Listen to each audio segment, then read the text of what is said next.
En el nombre del Padre, y del Hijo, y del Espíritu Santo. Amén. ¿En qué consiste la consagración a la divina voluntad?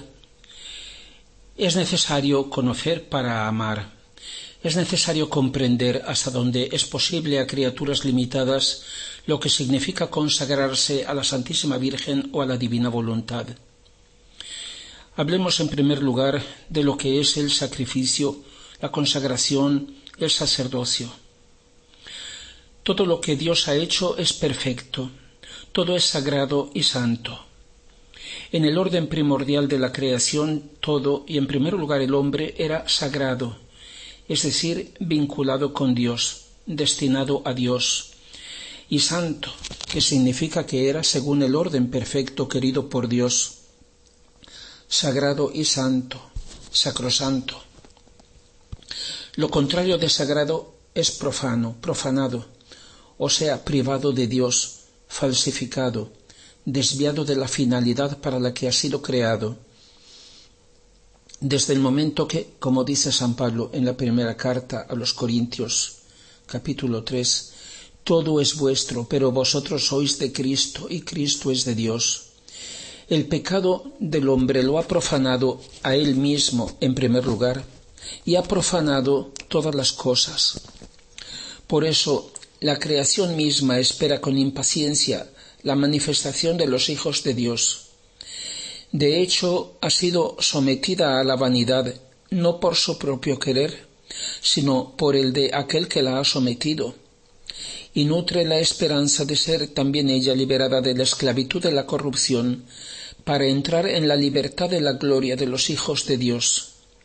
Sabemos de hecho que toda la creación gime y sufre hasta ahora en los dolores del parto. Dice así la carta a los Romanos capítulo 8.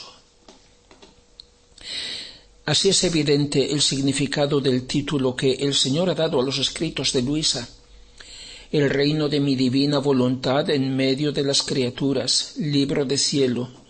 El llamado a la criatura, al orden, a su puesto y a la finalidad para la que fue creada por Dios. La obra de la redención implica la necesidad de ofrecer un sacrificio. El sacrificio implica la necesidad de un sacerdote y de una víctima, o sea, de alguien que tenga algo que ofrecer a Dios. Es ofrecer a Dios, pero más que ofrecer, se trata de devolver, de restituir, de dar como respuesta y de restablecer un orden violado, de reparar una injusticia hecha a Dios.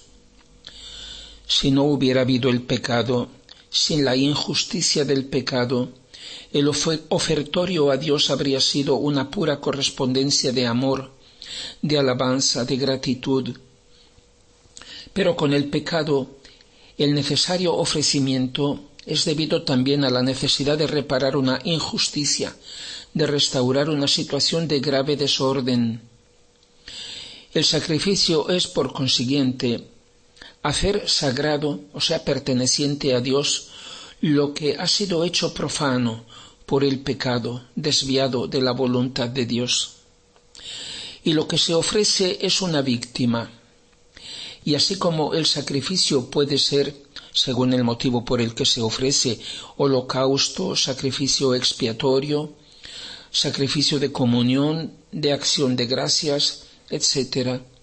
Así hay distintos tipos de víctimas: víctima de expiación, de reparación, de honor, de amor, etc.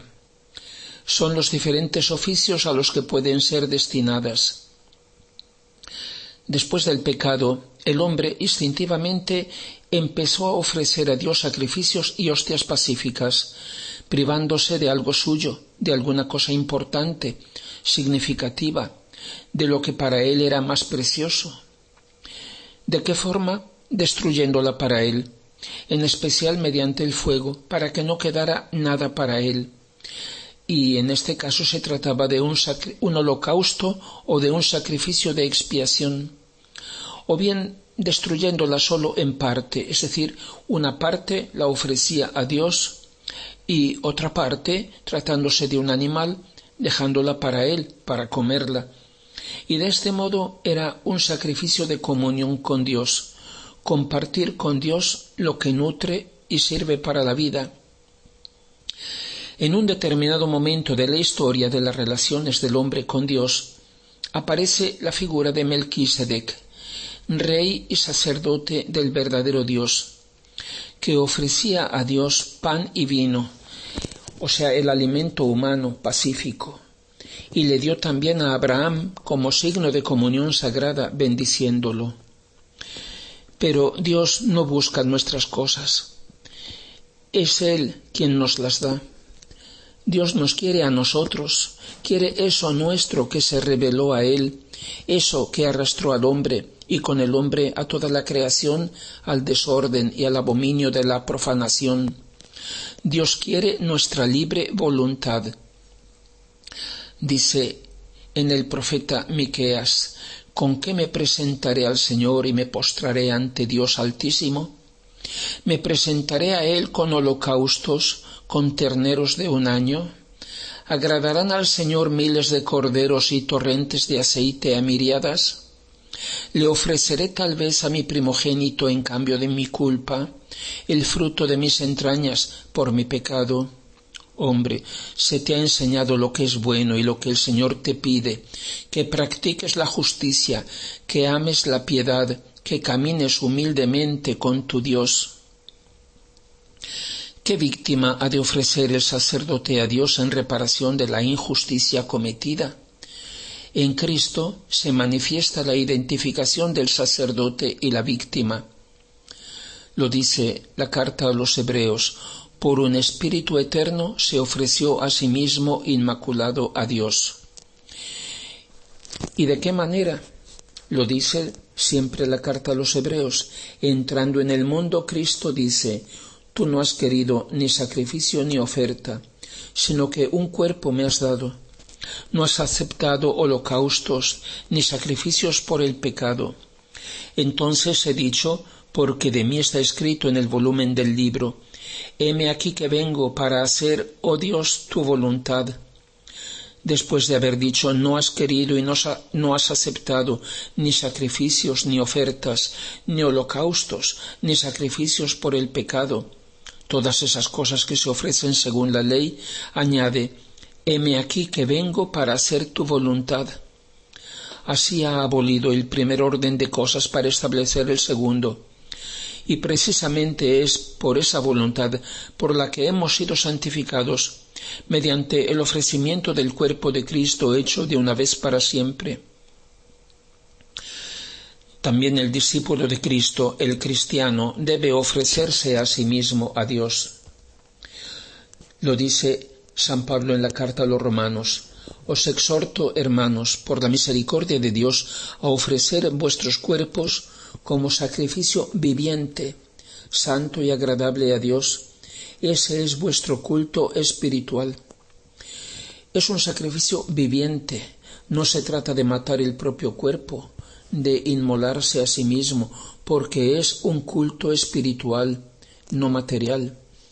Pero ¿de qué forma se debe ofrecer y sacrificar? Haciendo que sea consagrado, que significa sacrificado, hecho sagrado, perteneciente a Dios, al servicio de Dios, dedicado a hacer su voluntad. ¿Quién ha de sacrificar, es decir, hacer sagrada la víctima? Alguien que es sagrado, es decir, el sacerdote. El sacerdote sacrifica, o sea, consagra la víctima. Pero como Cristo se ofreció Él mismo, así el cristiano, que por el bautismo está unido a Cristo y es sacerdote de sí mismo, no ha de ofrecer víctimas ajenas, sino la propia víctima, a sí mismo, precisamente la voluntad libre, eso que llamamos el corazón del hombre. Sólo así se hace santo. Ahora bien, una hostia no puede consagrarse a sí misma. Hace falta un sacerdote que la consagre en la misa, que pronunciando las palabras de Cristo cumpla su sacrificio de un modo incruento. La hostia al instante es transformada. De golpe deja de ser harina de trigo y se convierte en el cuerpo, sangre, alma y divinidad de Jesucristo, viviente bajo los velos accidentales de la hostia. Por el contrario, tratándose del hombre, por el bautismo es habilitado a ofrecer el sacrificio de sí mismo y por tanto puede consagrarse a sí mismo, gracias a esa voluntad que, hecha por él, le da el poder de transformarse en Cristo. Dice la segunda carta a los Corintios: todos nosotros, a cara descubierta, reflejando como en un espejo la gloria del Señor, somos transformados en esa misma imagen suya, de gloria en gloria, es decir, poco a poco, mediante la acción del Espíritu del Señor. Además, si la hostia es consagrada o transformada al instante, es porque no tiene una voluntad con la cual pueda crear obstáculo a la acción de la voluntad divina que la consagra. Mientras que en el hombre, teniendo una voluntad suya propia, esta consagración o transformación en Cristo tiene lugar, si es que sucede, poco a poco, a medida que su querer humano cede el puesto al querer divino. Jesucristo, el Verbo encarnado, es por sí mismo sacro y santo, sacrosanto. No ha de ser hecho sagrado o consagrado por nadie. Es Él quien hace sagrado al hombre y a toda la creación, o sea, que la restituye a Dios, la restablece en el estado original de justicia o santidad. Él es el que quita el pecado del mundo, o sea, cancela toda profanación. Lo dijo el ángel a Pedro en el libro de los Hechos de los Apóstoles: no llames inmundo o profano lo que Dios ha purificado. Él es el sumo y eterno sacerdote. El Señor ha jurado y no se arrepiente: tú eres sacerdote para siempre, a la manera de Melquisedec. Él hace partícipes de su sacerdocio a todos sus hermanos, miembros de su cuerpo místico, de una doble forma, mediante el bautismo y mediante el sacramento del orden sacerdotal. Por el bautismo, el hombre es capaz de reconectar con Dios todas las cosas, de hacer sagrado todo lo que Dios ha creado, toda la creación. Vivir la espiritualidad del sacerdocio real, recibido en el bautismo, es la verdadera y única solución al problema de la ecología. Lo dice San Pablo en la 1 Corintios: ya sea que coman o que beban o que hagan cualquier otra cosa, háganlo todo para la gloria de Dios. Todo ha de ser ocasión de entrar en comunión con Dios, comunión de agradecimiento, de alabanza, de bendición, de amor, comunión en todo instante con su adorable voluntad. Todas las cosas, los animales, las plantas, el sol, el agua, el viento, los campos, las estrellas, todo nos está diciendo: tómame, llévame contigo, no tanto en tus manos cuanto en tu corazón, en tu espíritu, y llévame al Creador tuyo y mío. Él me creó para ti, y tú no seas ingrato y ciego ante su providencia, su sabiduría y su amor. Ofréceme a Él como homenaje de gratitud, de alabanza, de gloria y de amor. Solo eso es la razón de mi existencia. Todo lo que ha salido de Dios en la creación ha de volver a Dios, pero solo el hombre, que es el destinatario, puede hacerlo, dando voz, palpitar y vida a todas las cosas que no pueden hacerlo por sí mismas, al no tener una voluntad responsable, dotada de libre albedrío, como por el contrario puede hacerlo el hombre, creado para ser el verdadero rey y sacerdote de la creación, incluidas las galaxias. Y el mundo no puede acabar si antes no ha sido restablecido del todo el orden primordial de la creación.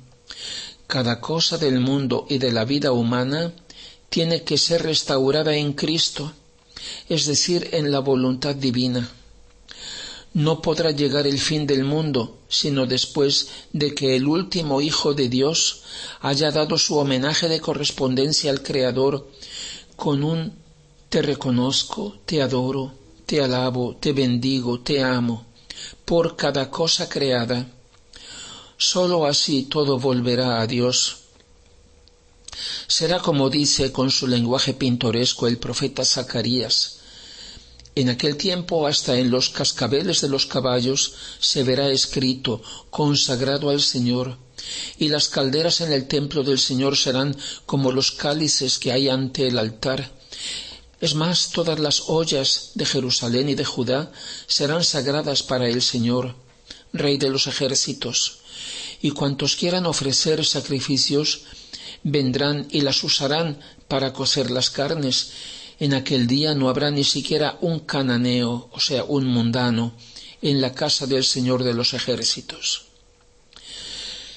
Pero a los mismos hombres, ¿quién deberá reconciliarlos con Dios?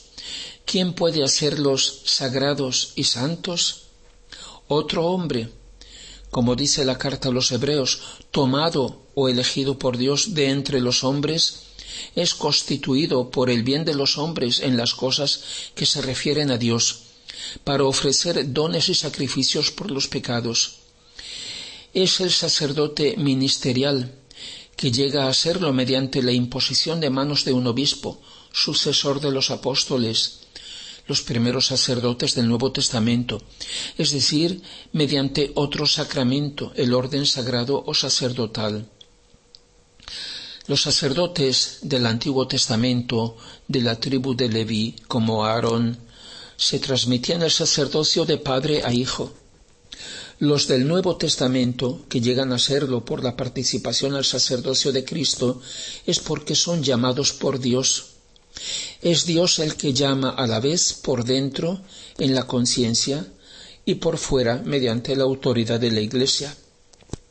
Esta es la vocación. Los antiguos sacerdotes representaban al pueblo ante Dios y ofrecían a Dios lo que el pueblo tenía que ofrecer. Los sacerdotes de la Iglesia representan sobre todo a Dios ante el pueblo. Es al contrario. Son expropiados voluntariamente y por amor. Actúan in persona Christi, es decir, en la persona de Cristo. No son solamente otro Cristo, alter Christus, como lo es todo bautizado, sino que han de ser una sola cosa con Cristo, ipse Christus, el mismo Cristo.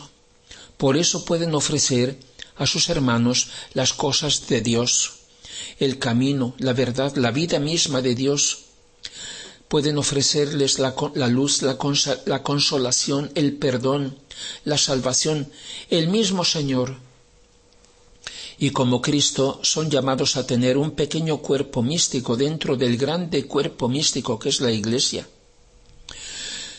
Por eso el sacerdote que celebra el sacrificio de la misa, desde el momento que sale de la sacristía para subir al altar, ya está en profunda comunión con el Señor. Lo mismo si se da cuenta que si no se da. Mucho antes de recibirlo él mismo y darlo a los fieles en la comunión eucarística.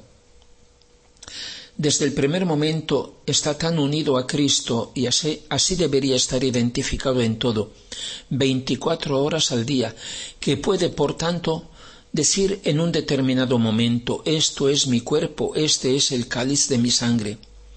Y es el Señor el que habla con la boca del sacerdote y lo realiza identificando su voluntad omnipotente con la voluntad, la intención del sacerdote.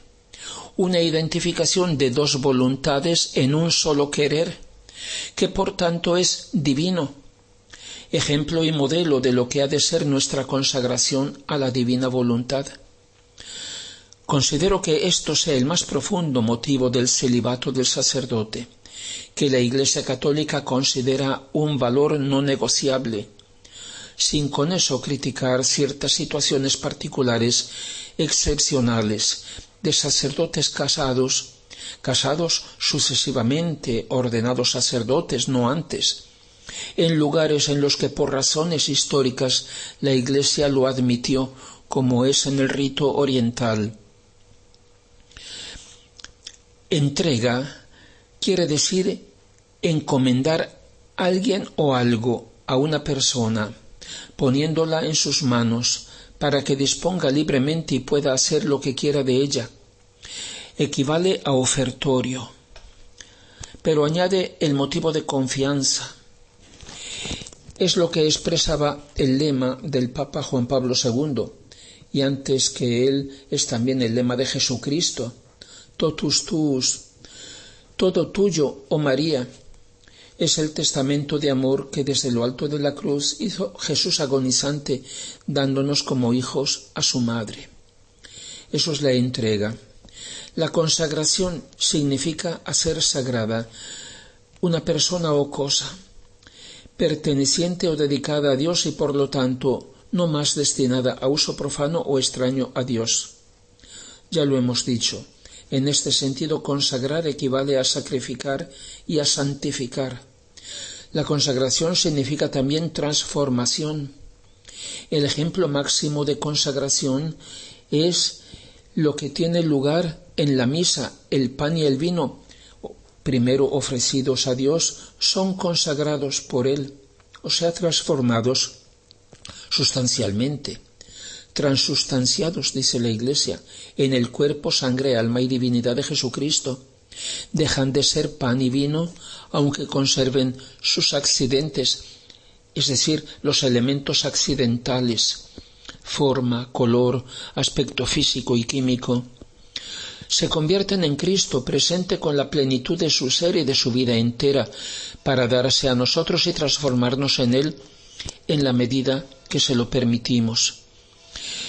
¿Consagración de qué cosa? De nosotros mismos. Ya lo hemos dicho. Os exhorto, hermanos, por la misericordia de Dios, a que ofrezcáis vuestros cuerpos como sacrificio viviente, santo y agradable a Dios. Ese es vuestro culto espiritual. Es consagrar todo lo que somos, lo que tenemos y lo que hacemos. Sobre todo lo único que depende de nosotros y que podemos negárselo a Dios, lo cual sería la más grande desgracia para nosotros, es decir, consagrarle nuestra voluntad, lo que solemos llamar nuestro corazón. Jesús lo indica diciendo: de dentro, o sea, del corazón del hombre, salen todas las cosas malas. Eso es lo que contamina al hombre. ¿A quién se hace la consagración? Lógicamente a Dios, como hizo el mismo Jesús, como hizo María. Desde el primer momento de su vida, la Virgen María se consagró por entero a la voluntad de Dios para obtener la venida del Mesías. Ella se consagró a Dios, dedicó totalmente su persona y su vida al amor de Dios, al proyecto de Dios. Por eso, a su vez y a su debido tiempo, Dios se consagró a ella. En efecto, Jesús se consagró a María desde su encarnación y al final de su vida renovó su consagración a la voluntad del Padre. Pidiendo por sus discípulos, dijo: conságralos en la verdad, tu palabra es la verdad. Como tú me has mandado al mundo, también yo los he mandado al mundo. Por ellos me consagro yo mismo, para que también ellos sean consagrados en la verdad. Por tanto, Dios ha querido venir a nosotros y entregarse a nosotros por medio de María. Ha querido que su encarnación y que la misma redención pudieran realizarse mediante la libre respuesta y la colaboración amorosa de María, su madre. Igualmente, es voluntad suya que vayamos a Él y nos entreguemos a Él por medio de María, pues ella tiene la misión de unir a Dios y al hombre, hacer que Dios se hiciera hombre y que cada hombre llegue a ser, por gracia, como su Hijo Jesús, como Dios. Por tanto, se trata de consagrarnos a Dios como María, por medio de María, con María y en el corazón inmaculado de María. ¿Y para qué la consagración? ¿Con qué fin? Con el fin de ser presentados y ofrecidos por ella y como ella a Dios, a la voluntad de Dios, para ser por ella, con ella y en su corazón inmaculado, transformados, convertidos en otros Jesús, a imagen y semejanza de Jesús. De esa forma, el amor del Padre quedará plenamente satisfecho, perfectamente glorificado. Eso será el cumplimiento de su voluntad, y así vendrá finalmente su reino. ¿Y de qué manera se hace la consagración? Con muchas palabras y expresiones hermosas, con una gran oración rica de contenido teológico, con pocas palabras sinceras.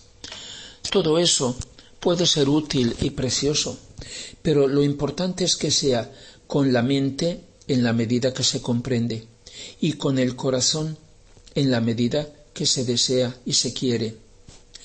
Pues la cristiana oración jamás se remonta al cielo si no le prestan el vuelo, la mente y el corazón. ¿Cuántas veces? Una vez en la vida, una vez al año, que no hace daño, una vez al mes, una vez al día, en cada hora, en cada segundo, sí, en cada respiro, en cada latido, en cada mirada, en cada pensamiento, palabra, obra, circunstancia, etc. Sí, sí, sí. No es un simple gesto de devoción o una formalidad, es una vida que se vive, es una alianza con Dios por medio de María, es una meta que alcanzar.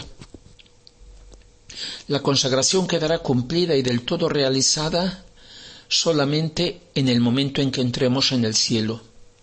Es prácticamente la respuesta que debemos dar, como Juan, al testamento de amor de Jesús crucificado. Hijo, ahí tienes a tu madre. Y desde aquel momento el discípulo la acogió en su casa, es decir, en su vida. Por último, les propongo una oración de consagración a la Santísima Virgen en el día de su triunfo y de su fiesta. Oh María, Madre de Jesús y Madre mía, yo te entrego y te consagro mi vida, como ha hecho tu Hijo Jesús. Me consagro a tu derecho de madre y a tu poder de reina, a la sabiduría y al amor del que Dios te ha colmado, renunciando totalmente al pecado y a aquel que lo inspira.